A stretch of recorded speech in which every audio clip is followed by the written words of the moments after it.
The TV was playing a romantic comedy, but the mother wasn't paying much attention to the screen. Christina was 56 years old and had spent most of her life dreaming, hoping, loving, and living.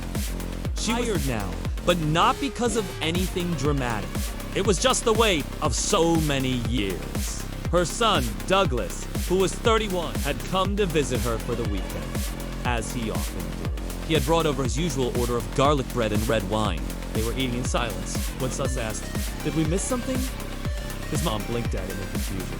He was referring to a scene in the movie where the main character, S. daughter, came home halfway for college, and the two of them realized how much they had missed each other. "What are you saying?" Christina asked, still looking at the TV. But her son shook his head. "Nothing," he said softly. "Never mind." A moment passed.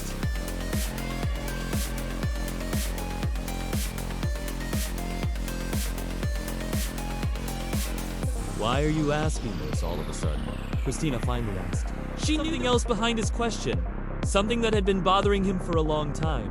And when she saw the seriousness on his face, she knew it wasn't the time to brush it off. Douglas sighed.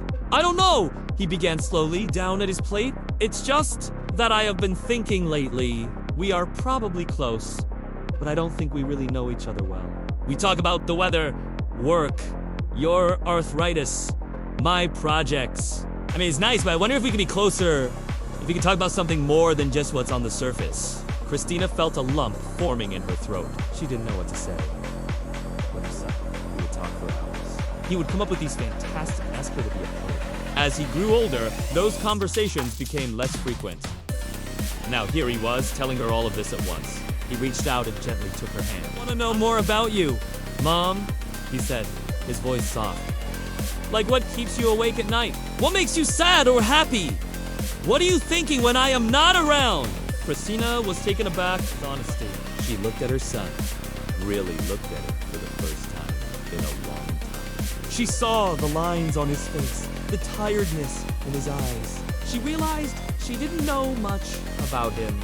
Not really. She had been so focused on his childhood and making sure he had everything he needed that she had asked him about his thoughts, dreams, or feelings. She withdrew her hand from his and dropped her gaze. "I don't know, Douglas," she whispered. "I haven't thought about those things in a long time." "What do you mean?" he asked, his eyebrows furrowed. "You don't think about me or about your life?" "Of course I do," she said quickly. "But it's different. You're young. You have so many dreams and plans for the future." "My dreams, they ended a long time ago." A tear rolled down her cheek. She had been so proud, so full of hope when she was younger, but then her husband left her. He had said he couldn't live with a woman who didn't want to have children anymore. She had cried herself to sleep for months. One day she woke up and realized she had to move on. Her parents had taught her well. She was strong, she was capable, and most importantly, she had her son. So she picked herself up and started working. All her hopes went into raising Douglas. And now he was grown up and she was left with nothing but regrets and old photo albums filled with memories. "I'm sorry, Mom," Douglas reaching out to touch her arm. "I never asked you how you were doing. I wanted to burden you with my problems when you already had enough of your own. I should have been more considerate." She reached up and touched his face. Innocent, so caring. Where did she go wrong? Why hadn't she noticed how much he had changed? How had she missed all the signs? "No, you didn't burden me, Douglas," she whispered, her voice hoarse with emotion. "I chose to stop dreaming. I chose to focus only on you. But now I see how wrong I was. I was selfish, so selfish." "Sorry, sweetheart." She buried her face in his neck, feeling the warmth of his body, smelling the familiar scent of his skin. In that moment, she knew she wasn't alone anymore. She had her son. And even though it took her a long time to realize it, he was the best thing that had ever happened to her. The days that followed were like a dream. She spent them with her son. They watched movies, cooked meals together, talked for hours. It was quiet, but the silence was comfortable, filled with understanding and affection. For the first time in a long time, Christina laughed a lot. She was careful not to overdo it, to make sure she didn't tire herself out. But every time Douglas looked at her with those caring eyes, she felt her heart swell with love. They didn't talk about grand adventures or faraway places. They talked about simple things. But the honesty between them created a bond that neither of them had ever experienced before. It was warm, tender, and real. One evening while sipping tea, Douglas suggested we should do something together. Mom, something that's just ours. She nodded, her eyes shining with excitement. What do you have in mind? He smiled. I've always wanted a small bookstore with a tea shop in the... We could call it the Quiet Corner. It would be cozy, just like us! Christina felt tears pricking her eyes.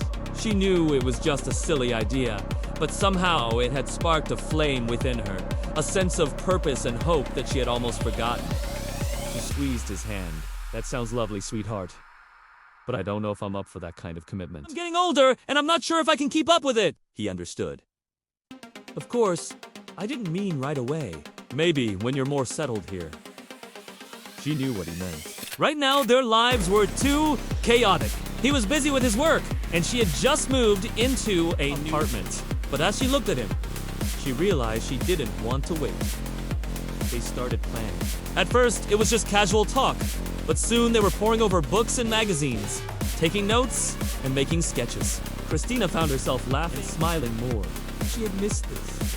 The feeling of being needed, of having a purpose. It was as if her life was beginning again, this time with her son by her side. She was no longer alone. She had someone who loved her, cared for her, and wanted to spend his time with her. It wasn't she had dreamed of so many years ago, but it was better. This was real. This was beautiful. As the weeks turned into months, their relationship deepened. It wasn't a romantic love, not in the conventional sense. They weren't lovers or even dating, but there was an undeniable connection between them. They understood each other in a way that surprised them both. They knew when the other needed a hug, a listening ear, or a hand. They had become each other's best friend, confidant, and emotional support. One day, while walking through the park, Christina stopped to admire a group of swimming in the lake. It's amazing how animals can stay together for life, she said softly. Douglas walked up to her and put his arm around her shoulder. Us too, Mom, he whispered. We are lucky to have each other.